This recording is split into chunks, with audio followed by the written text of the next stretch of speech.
അതിനകത്ത് CPM ആണ് അക്രമ രാഷ്ട്രീയത്തിൻ്റെ എല്ലാം എന്ന നിലക്കുള്ള പ്രചരണം കുറേ കാലമായി നടന്നുകൊണ്ടിരിക്കുന്നു.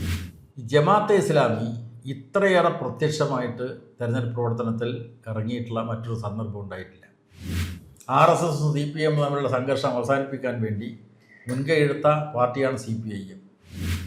ഈ തുടർഭരണം കേരളത്തിലെ വലതുപക്ഷ ശക്തികളെ വല്ലാതെ നിലക്ക് പ്രകോപിപ്പിച്ചിട്ടുണ്ട്.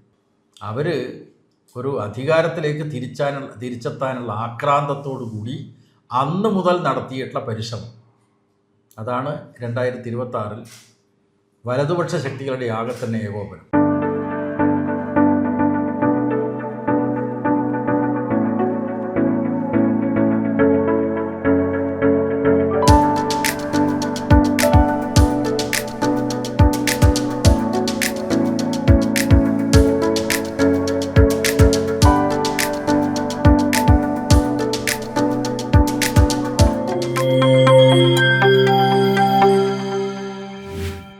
ഈ 10 വർഷത്തെ കേരളത്തിലെ പിണറായി സർക്കാരിൻ്റെ ഭരണം നവലിബറൽ നയങ്ങളുടെ കാര്യത്തിൽ തീർച്ചയായിട്ടും ഒരു ബദൽ നയങ്ങളെ അടിസ്ഥാനപ്പെടുത്തി ഒരു പുതിയ മാതൃക കേരളത്തിൽ സൃഷ്ടിക്കുകയായിരുന്നു. 5 വർഷം കഴിഞ്ഞതിന് ശേഷമാണ് 2021 തെരഞ്ഞെടുപ്പ് നടന്നത്. 2016-21 ആ കാലത്ത് ഒരു ജനാധിപത്യ വ്യവസ്ഥയിലെ തിരഞ്ഞെടുക്കപ്പെട്ട ഗവൺമെൻറ് പ്രതിസന്ധി ഘട്ടത്തിൽ എങ്ങനെയാണോ പ്രവർത്തിക്കേണ്ടത് എന്നതിൻ്റെ ഉത്തമ മാതൃകയായിരുന്നു ആ ആദ്യത്തെ പീരീഡിലെ ഗവൺമെൻറ്. അതിൻ്റെയൊക്കെ ഫലമായിട്ട് ഇപ്പോൾ കോവിഡ് മഹാമാരിയുടെ ഒരു പ്രത്യേകത എന്ന് പറഞ്ഞാൽ മുൻ അനുഭവമില്ലാതെയാണ്.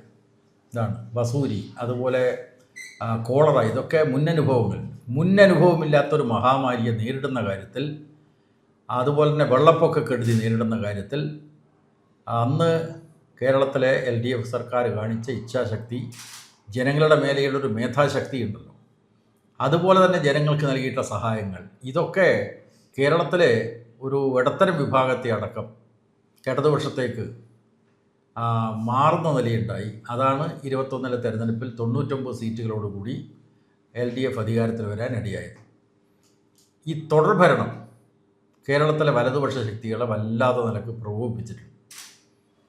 അവർ ഒരു അധികാരത്തിലേക്ക് തിരിച്ചെത്താനുള്ള ആക്രാന്തത്തോടു കൂടി അന്ന് മുതൽ നടത്തിയിട്ടുള്ള പരിശ്രമം അതാണ് 2026 വലതുപക്ഷ ശക്തികളുടെ ആകെ തന്നെ ഏകോപനം. രണ്ടാം വിമോചന സമരമാണ് ഇപ്പോൾ നടന്നത് എന്നാണോ? തീർച്ചയായിട്ടും അങ്ങനെ നമുക്ക് കണക്കാക്കാം. കാരണം 59 വിമോചന സമരത്തിൻ്റെ പുതിയ കാലത്തിൻ്റെ പതിപ്പാണ് യഥാർത്ഥത്തിൽ ഈ കാലത്ത് നടന്നിട്ടുള്ളത്. അത് വളരെ പ്ലാൻഡ് ആയിട്ടുള്ള ഒരു പ്രവർത്തനമായിരുന്നു. അതിൻ്റെ ഒരു പ്രത്യേകത അത് തീർച്ചയായിട്ടും അതല്ലേ നമ്മുടെ ദൗർബല്യം എന്ന് പറയുന്നത്. ദൗർബല്യം ഉണ്ടായിട്ടുണ്ട്. കാരണം നിങ്ങൾ 59 വിമോചന സമരത്തിൻ്റെ ഒരു പ്രത്യേകത, ഇപ്പോൾ ഫാദർ വടക്കൻ്റെ ഒരു ആത്മകഥയിൽ അന്നത്തെ കമ്മ്യൂണിസ്റ്റ് വിരുദ്ധ ശക്തികളെ ആകെ തന്നെ രംഗത്തിറക്കുന്നതിന് വേണ്ടി ഫാദർ വടക്കനാണ് അദ്ദേഹത്തിൻ്റെ വാഗ്ധോരണി വളരെ ഫലപ്രദമായിട്ട് ഉപയോഗിച്ചത്. ആണ് ഏറ്റവും വലിയ പ്രഭാഷകനായിരുന്നു ഫാദർ വടക്കൻ. ആ ഫാദർ വടക്കൻ്റെ ആത്മകഥ പിന്നീട് വന്നിട്ടുണ്ട്. അതിൻ്റെ പേര് കുതിപ്പും കതപ്പും എന്നാണ്. അന്ന് വിമോചന സമരത്തിൽ പ്രധാനപ്പെട്ട പങ്കുവഹിച്ച ആളാണ് ലോനപ്പൻ നമ്പാട്. അന്ന് അങ്കമാലിയിലൊക്കെ വലിയ പ്രക്ഷോഭത്തിൻ്റെ കേന്ദ്രമായിരുന്നല്ലോ. അദ്ദേഹത്തിൻ്റെ ആത്മകഥ പുറത്തു വന്നിട്ടുണ്ട്. എങ്ങനെയാണ് മതവിശ്വാസികളെ തെരുവിലിറക്കിക്കൊണ്ട് കമ്മ്യൂണിസ്റ്റ് വിരുദ്ധ ജ്വരമുണ്ടാക്കിയത്. ഇതേപോലെ ഈ 2016 ശേഷം 2021 തുടർഭരണത്തിൻ്റെ ജനവിധി വന്നപ്പോൾ കേരളത്തിലെ വർഗീയ ശക്തികൾ, അത് പല പ്രകാരത്തിലുള്ള വർഗീയ ശക്തികളൊക്കെ കേരളത്തിലെ വലതുപക്ഷത്തിൻ്റെ കാലാൾപ്പടയായിട്ട് മാറുന്ന അവസ്ഥയാണ് നമുക്ക് കാണാൻ കഴിയുന്നത്. അപ്പോൾ അത് സൂക്ഷ്മമായി പരിശോധിച്ചാൽ ഇപ്പോൾ വളരെ വ്യക്തമാണ്. ഒന്ന്, ഈ പിണറായി സർക്കാരിനെതിരായിട്ടുള്ള ഒരു വലിയ വികാരം ഉണ്ടാക്കി. അതിൽ മുസ്ലിം മതന്യൂനപക്ഷങ്ങൾക്കിടയിൽ ഒരു മുസ്ലിം ഏകീകരണത്തിൻ്റെ സന്ദേശം കൃത്യമായിട്ട് പോയിട്ടുണ്ട്. അതിനെ ത്വരിതപ്പെടുത്തിയിട്ട പ്രധാനപ്പെട്ട ഘടകമാണ് SIR. SIR എന്ന് പറയുന്നത് നിങ്ങളുടെ മുസ്ലിം സമുദായത്തിലെ അംഗങ്ങളുടെ വോട്ടൊക്കെ നഷ്ടപ്പെടുത്താൻ ഇടയുള്ളതാണ്. അപ്പോൾ അതുകൊണ്ട് മുസ്ലിം സമുദായത്തെ ആകെ തന്നെ ഈ ഒരു ട്രെൻഡിൽ പരമാവധി അവർ SIR അനുസരിച്ച് വോട്ട് ചേർത്തിട്ടുണ്ട്. അപ്പോൾ അതിൽ വളരെ പ്രധാനപ്പെട്ട പങ്ക് വഹിച്ചത് ലീഗും ജമാഅത്തെ ഇസ്ലാമിയാണ്. ഈ ജമാഅത്തെ ഇസ്ലാമി ഇത്രയേറെ പ്രത്യക്ഷമായിട്ട് തെരഞ്ഞെടുപ്പ് പ്രവർത്തനത്തിൽ ഇറങ്ങിയിട്ടുള്ള മറ്റൊരു സന്ദർഭം ഉണ്ടായിട്ടില്ല. ജമാഅത്തെ ഇസ്ലാമിയുടെ പ്രത്യേകത എന്ന് വെച്ചാൽ ലീഗിനാണ് മുസ്ലിം സമൂഹത്തിൽ ഏറ്റവും കൂടുതൽ ബഹുജന സ്വാധീനം. ഏറ്റവും വലിയ പാർട്ടി ലീഗാണെങ്കിലും അതിൻ്റെ ആശയതലം, അതുപോലെ തന്നെ അതിൻ്റെ സംഘാടന മികവ്, മാത്രമല്ല അവർക്കുള്ള പ്രചരണ സംവിധാനം, ലീഗിൻ്റെ ചന്ദ്രിയേക്കാളും ഏറ്റവും വലിയ സർക്കുലേഷനാണല്ലോ മാധ്യമ പത്രത്തിൽ. ലീഗിനില്ലാത്ത ഒന്നാണ് മീഡിയ വൺ. അപ്പോൾ ഇതൊക്കെ ഏകോപിപ്പിച്ചുകൊണ്ട് ഒരു മാറ്റം ആവശ്യമാണ്. ഇതാണ് സന്ദേശം, മനസ്സിലായില്ലേ? അതിൻ്റെ ഒരു വലിയ പ്രചരണം, അതായത് നിങ്ങൾ 10 വർഷം കേരളത്തിൽ ഭരിച്ചു. ഞാൻ നേരത്തെ സൂചിപ്പിച്ചതുപോലെ ഈ ക്ഷേമ നടപടികൾ, വലിയ നിലക്ക് ക്ഷേമ നടപടികൾ പ്രഖ്യാപിച്ചല്ലോ, നടപ്പാക്കിയല്ലോ. അതുപോലെ തന്നെ വികസന പ്രവർത്തനങ്ങൾ എന്ന് പറഞ്ഞാൽ ഇപ്പം ധവളപത്രം പുറത്തിറക്കിയല്ലോ. അപ്പോൾ അതിലൊക്കെ കാണുന്നത് ബഡ്ജറ്റിന് പുറത്ത് വരുമാനമുണ്ടാക്കി വികസന പ്രവർത്തനങ്ങളുടെ കാര്യത്തിൽ ഒരു കുതിശിയാട്ടം ഉണ്ടാക്കി കേരളത്തിൽ. 1 ലക്ഷം കോടിയിലധികം ഉറുപ്പികയുടെ വികസന പ്രവർത്തനങ്ങൾ കേരളത്തിൽ നിന്ന്, അതാർക്കും നിഷേധിക്കാനാവാത്ത കാര്യമാണ്. എന്നാൽ അതിലല്ല ഈ വലതുപക്ഷ ശക്തികൾ കേന്ദ്രീകരിച്ചത്. ഒരു ചേഞ്ച് വേണം, ഒരു മാറ്റം വേണം. 10 കൊല്ലം ഇവർ ഭരിച്ചല്ലോ. അപ്പോൾ അതിന് കൃത്യമായിട്ടുള്ള ഒരു ഇടത്തരം വിഭാഗത്തിലെ പ്രമാണിമാർ സംഘടിതമായിട്ട് ഇറങ്ങുന്ന കാഴ്ചയാണ് നമുക്ക് അനുഭവപ്പെട്ടത്. അത് കൃത്യമായിട്ട് ഇടതുപക്ഷത്തിന് വിലയിരുത്തിക്കൊണ്ട് അതിനെ മറികടക്കാനായില്ല എന്ന ദൗർബല്യം നിലനിൽക്കുന്നു. അതാണ് പാർട്ടി പൊതുവിൽ ചർച്ച ചെയ്തത്. മുസ്ലിങ്ങളുടെ ഒരു വോട്ട് മുസ്ലിം വിഭാഗങ്ങളെ തെറ്റിദ്ധരിപ്പിച്ചും പാർട്ടിക്ക് എതിരായിട്ടൊരു വോട്ട് ഉണ്ടായി അവരെ ഏകീകരണത്തിന് ശ്രമിച്ചു എന്നാണല്ലോ. തീർച്ചയായിട്ടും അതിന്റെ. പക്ഷെ അതേസമയം തന്നെ ഇതേപോലെ തന്നെ ക്രിസ്ത്യൻ വിഭാഗങ്ങളുടെ ഇടയിലും ഹിന്ദു സമൂഹത്തിന്റെ ഇടയിലും പാർട്ടി കോട്ടകൾക്കുള്ളിലും ഇതേപോലെ തന്നെ പാർട്ടിക്ക് വലിയ തിരിച്ചടി. തീർച്ചയായിട്ടും അത് നമ്മൾ പറയുന്നത് ഒരു സമീകരണമില്ലാതെ പോകും. അല്ല, താങ്കൾ പറഞ്ഞത് വളരെ പ്രസക്തമായിട്ട കാര്യമാണ്. പക്ഷേ അതിൻ്റെ ആദ്യത്തെ മുൻകൈ പ്രവർത്തനം ലീഗ് ജമാഅത്തെ ഇസ്ലാമിയാണ് ആരംഭിച്ചത്. അതിൻ്റെ മറ്റ് മേഖലയിലും താങ്കൾ പറഞ്ഞ പോലെ ഈ ക്രിസ്ത്യൻ മേഖലയിൽ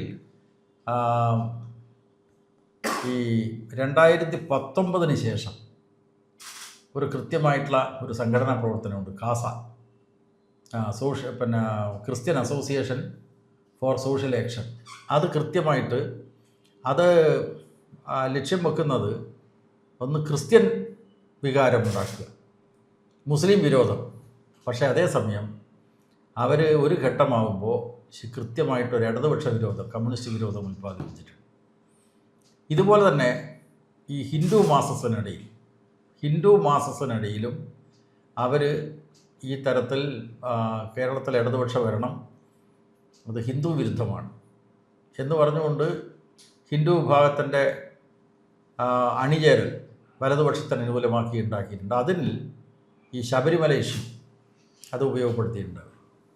അപ്പോൾ നാനാപ്രകാരത്തിൽ ഈ ഇത്തരം സംഘടനകളുടെ ഏകോപിച്ച പ്രവർത്തനം കേരളത്തിലെ വലതുപക്ഷത്തിന് അനുകൂലമായിട്ടാണ് വന്നത്. അതെന്തുകൊണ്ട് മുൻകൂട്ടി കാണാൻ കഴിഞ്ഞില്ല എന്നുള്ളതാണ് ചോദ്യം. അല്ല, ഒന്നും കണ്ടിട്ടില്ല എന്ന് പറഞ്ഞുകൂടാ, പക്ഷേ അതിന് അതിജീവിക്കാനായില്ല. ഇതാണ് നമ്മൾ പ്രധാനമായിട്ട് ഊന്നൽ കൊടുത്തത്. ഈ വികസന നേട്ടങ്ങൾ, ക്ഷേമ നടപടികൾ, പ്രധാനപ്പെട്ട പാഠം എന്താണെന്ന് പറഞ്ഞാൽ ഈ വികസനക്ഷേമ പ്രവർത്തനങ്ങൾ കൊണ്ട് മാത്രം രാഷ്ട്രീയമായിട്ടുള്ള ചേരിതിരിവിൽ മാറ്റം ഉണ്ടാക്കാൻ കഴിയും, വോട്ട് കിട്ടില്ല. തങ്ങളിൽ പറഞ്ഞ കാരണങ്ങളൊക്കെ നിൽക്കുമ്പോൾ തന്നെ മുസ്ലിം കമ്മ്യൂണിറ്റിയെ, മുസ്ലിം സമൂഹത്തെ ഒന്നാകെ എലിനേറ്റ് ചെയ്യുന്ന രീതിയിൽ CPM-നകത്ത് നിന്നുള്ള പല നേതാക്കളുടെയും പ്രസ്താവന കണ്ടിന്യൂസ് ആയിട്ട് വന്നു. അപ്പൊ അത് മാറ്റി നിർത്തിക്കൊണ്ട് ഈ മുസ്ലിം കൺസോളിഡേഷൻ മാത്രമാണ് ഇഷ്യൂ എന്ന് കാണുന്നതിലൊരു പ്രശ്നമില്ലേ? അതായത് ഇതിൽ നമ്മൾ കാണേണ്ടത് പ്രൈമറി ആയിട്ട് പ്രാഥമികമായിട്ട് എന്താ അവരുടെ ഒരു തീരുമാനം, ആ തീരുമാനം പ്രാവർത്തികമാക്കാൻ വേണ്ടി അവർ പരിശ്രമിച്ചു. അത് വേണ്ടത്ര മനസ്സിലാക്കാതെ ചില പ്രതികരണങ്ങൾ ഇടതുപക്ഷത്തിൻ്റെ ഭാഗത്തു നിന്നും ഉണ്ടായിട്ടുണ്ട്. മെയിൻ റീസൺ എന്താ? അവരുടെ തീരുമാനമാണ്. അത് അവരാ തീരുമാനം നടപ്പാക്കി കേരളത്തിലെ തുടർഭരണത്തെ ഇല്ലാതാക്കുന്നതിന് വേണ്ടിയുള്ള ആസൂത്രണം നടന്നിട്ടുണ്ട്. പക്ഷെ അപ്പോഴും ഇടതുപക്ഷത്തിന് വോട്ട് ചെയ്യുന്ന ഇപ്പം പല വിഭാഗങ്ങളുണ്ട്. ജമാഅത്തുണ്ട്, മുജാഹിദുണ്ട്. അതിൽ ജമാഅത്ത് കടുത്ത CPM വിരുദ്ധരാണ്. മുജാഹിദിലുള്ളവരും അല്ലാതെ സമസ്തയിലുള്ളവരിലും പല വിഭാഗങ്ങളിലുള്ളവർ ഇടതുപക്ഷത്തിന് ഇപ്പോഴും വോട്ട് ചെയ്യുന്നവരുണ്ട്. അപ്പം നമ്മൾ ആകെ കാട്ടടച്ച് ഇങ്ങനെ പറയുന്നത് ഒരു മുസ്ലിം ഈ CPM-നെതിരെ ഇപ്പം നിലനിൽക്കുന്ന ഒരു ആക്ഷേപമുണ്ട്. ഇടത് ഹിന്ദുത്വ എന്ന് പറയുന്ന ഒരു വലിയ ക്യാമ്പയിൻ തന്നെ വന്നിരുന്നു. അതിനെ നമ്മൾ സമ്മതിച്ചു കൊടുക്കുന്നത് പോലെയാണ്. അല്ല, അതായത് ഈ ഇടതുപക്ഷ ജനാധിപത്യ പ്രസ്ഥാനങ്ങൾക്ക് കേരളത്തിൽ ഒരു 85 ലക്ഷം വോട്ട് കിട്ടിയല്ലോ കേരളത്തിൽ. അതിൽ വിശ്വാസികളായിട്ടുള്ള ഹിന്ദു, വിശ്വാസികളായിട്ടുള്ള മുസ്ലിം, വിശ്വാസികളായിട്ടുള്ള ക്രിസ്ത്യാനികളൊക്കെ വോട്ട് ചെയ്തിട്ടുണ്ട്. പക്ഷേ പ്രധാനപ്പെട്ട ഒരു ഒഴുക്ക് ഈ വർഗീയ ശക്തികൾ നടത്തിയ പ്രവർത്തനത്തിൻ്റെ ഫലമായി വലതുപക്ഷത്തേക്ക് പോയിട്ടുണ്ട്. അത് 2021 തെരഞ്ഞെടുപ്പിൽ ഇങ്ങോട്ട് വന്നു ഇടതുപക്ഷത്തേക്ക്. 26 തെരഞ്ഞെടുപ്പാകുമ്പോഴേക്ക് തുടർഭരണം കിട്ടിയതിനെ തുടർന്ന് എങ്ങനെയെങ്കിലും അധികാരത്തിലേക്ക് തിരിച്ചെത്താനുള്ള ആക്രാന്തത്തോടു കൂടി നടത്തിയിട്ടുള്ള ഇടപെടൽ ഒരു അണ്ടർ കറണ്ടായി അടിയൊഴുക്കായിട്ട് വന്നിട്ടുണ്ട് എന്നാണ് മനസ്സിലാക്കുന്നത്. കണ്ണൂരിലെ നേതാവ് നിലയ്ക്ക് ഒരു സംശയം ചോദിക്കട്ടെ. ഒരു പൊതുജനത്തിന്റെ ഒരു സംശയമായി കണ്ടാൽ മതി. കാരണം PJ രാജൻ എന്ന പേര് പറയുമ്പോഴും അന്ന് തന്നെ പറയുന്ന പോലെ 99 ലംഘിക്കുന്നതിനുണ്ടായ ആക്രമണം, കണ്ണൂരിലെ അക്രമ രാഷ്ട്രീയം കേരളം എപ്പോഴും ചർച്ച ചെയ്യുന്ന ഒരു കാര്യമാണ്. അടുത്തിടയ്ക്ക് ഒരു മീറ്റിംഗിന് ശേഷം അക്രമ രാഷ്ട്രീയം നിൽക്കുകയും ചെയ്തിട്ടുണ്ട്. കണ്ണൂരിൽ CPM ആസൂത്രിതമായി അക്രമം നടത്തുന്നുണ്ട് എന്നതാണ് കേരളത്തിലെ ബാക്കി എല്ലാ പാർട്ടികളും, ലീഗ് ആകട്ടെ, കോൺഗ്രസ് ആകട്ടെ, BJP ആകട്ടെ ഒക്കെ ആരോപിക്കുന്നത്. കണ്ണൂരിൽ എന്താണ് CPM-ന്റെ ഒരു ശൈലി? എന്താണ്? ആക്രമിക്കുന്നവരെ തിരിച്ചടിക്കലാണോ, അല്ലെങ്കിൽ മറ്റേ വരമ്പത്ത് കൂലി കൊടുക്കുകയാണ്? അതായത് CPM ആണ് അക്രമ രാഷ്ട്രീയത്തിൻ്റെ എല്ലാം എന്ന നിലക്കുള്ള പ്രചരണം കുറേ കാലമായി നടന്നുകൊണ്ടിരിക്കുന്നുണ്ട്. അപ്പോൾ അക്രമ രാഷ്ട്രീയത്തിൻ്റെ ചരിത്രം പരിശോധിക്കുമ്പോൾ കേരളത്തിലെ, പ്രത്യേകിച്ച് മലബാറിലെ ദേശീയ പ്രസ്ഥാനം, സ്വാതന്ത്ര്യ സമര പ്രസ്ഥാനം കെട്ടിപ്പടുക്കാനും കോൺഗ്രസിൻ്റെ കൊടി പ്രാദേശികമായിട്ട് ഉയർത്താനും പ്രവർത്തിച്ചിട്ടുള്ള പ്രമുഖനായിട്ടൊരു നേതാവാണ് മൊയാർത്തി ശങ്കർ. ആ മൊയാർത്തി ശങ്കറിനെ തല്ലിക്കൊല്ലുന്നതിന് നേതൃത്വം കൊടുത്തത് കോൺഗ്രസ്സാണ്.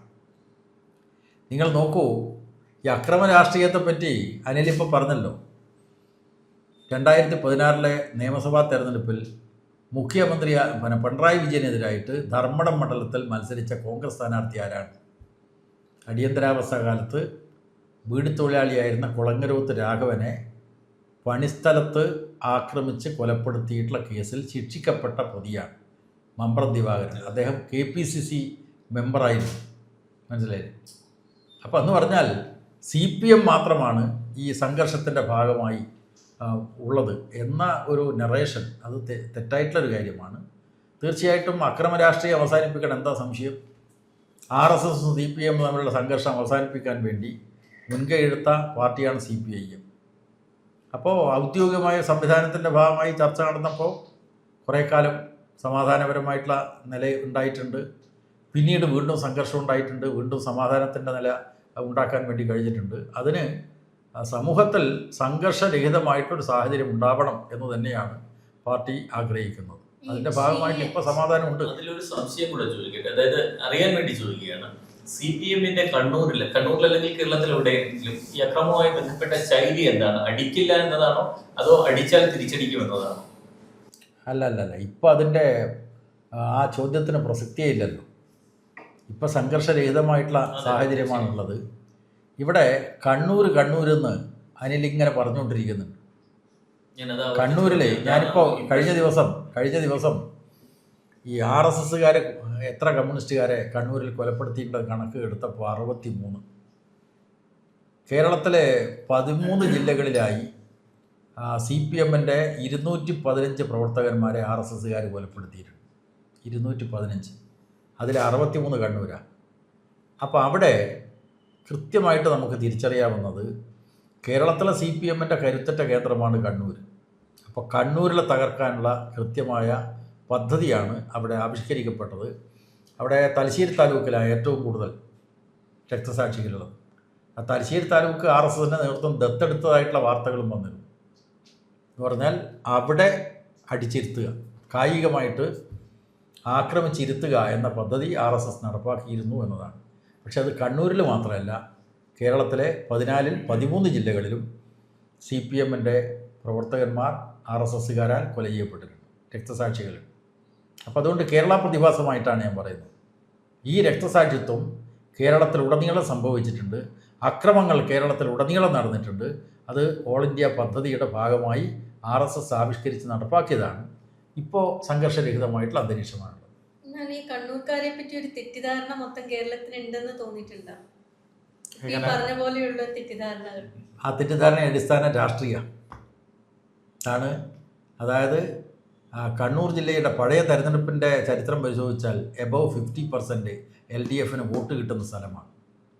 അപ്പോൾ CPM വിരുദ്ധമായിട്ടുള്ള ആശയങ്ങൾ രാഷ്ട്രീയം പ്രചരിപ്പിക്കുന്നവരാണ് ഈ കണ്ണൂർ എന്ന് പറയുന്നതാണ് എല്ലാ അക്രമത്തിൻ്റെയും കേന്ദ്രം എന്ന് പ്രചരിപ്പിക്കുന്നത്. കൃത്യമായ കമ്മ്യൂണിസ്റ്റ് വിരുദ്ധതയുടെ ഭാഗമായി വരുന്നത്.